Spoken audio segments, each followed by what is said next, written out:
Huh. Welcome to Forever, man. Let's go. EICMA 2019, nouveauté 2020, eh bien, l'une des petites nouveautés que j'aime bien chez Yamaha, ce sont les MT. Des MT qui sont la partie dark, la dark side of Japan, comme dit Yamaha. Eh bien oui, une dark side of Japan, un côté sombre du Japon que l'on note avec un relooking complet de cette machine, mais un relooking de la MT 125 qui passe également par un nouveau moteur, un cadre retravaillé, et puis une nouveauté que l'on va essayer très vite. Le gros changement en fait sur cette 125, on peut se dire qu'il n'y a rien de mieux ou de différent d'une 125 par rapport à une autre, mais en fait il y a un vrai moteur nouveau sur cette MT 125 avec un monocylindre à distribution variable VAA, Variable Valve Actuation, qui a été inauguré en début d'année sur la R125, donc on arrive vraiment à la déclinaison roadster de la petite sportive. Et puis ce système en fait il repose tout simplement sur deux cames d'admission, une première qui fonctionne jusqu'à 7400 tours minute et une seconde qui intervient par la suite jusqu'à 10 000 tours minute. Voilà.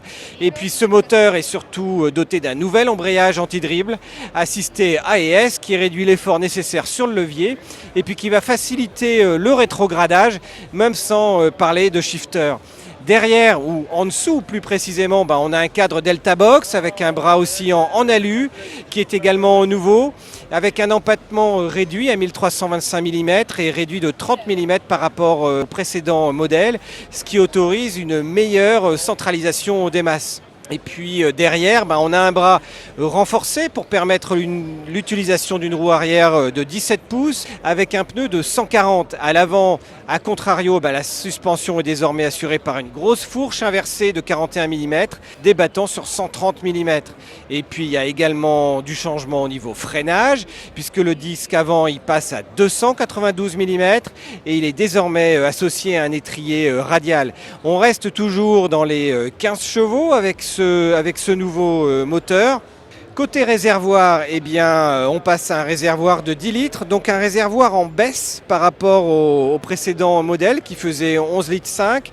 Pour autant, la consommation ne devrait pas baisser énormément, mais heureusement, normalement, Yamaha a beaucoup malgré tout travaillé sur la conso ces dernières années, donc on devrait avoir une autonomie qui devrait au moins tourner autour des 300 km.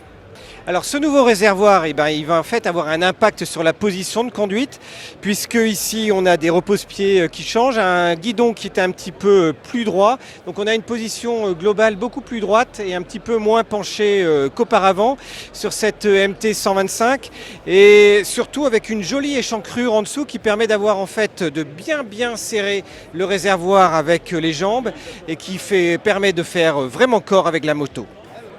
À titre perso, ce que j'aime vraiment, c'est le nouvel éclairage à LED, tant au niveau de la face avant que du feu arrière qui est vraiment sympathique, qui offre beaucoup plus d'agressivité et qui fait que cette machine est vraiment mignonne.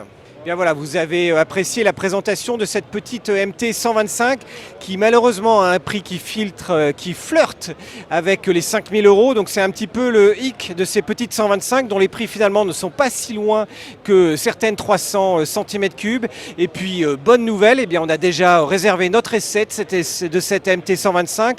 Donc vous allez la retrouver très vite. On va partir en Espagne l'essayer pour avoir un petit peu plus de beau temps.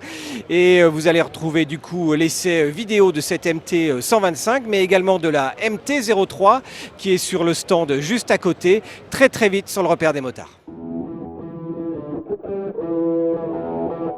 Huh. Welcome to Forever, man. Let's go. Come on. It's forever.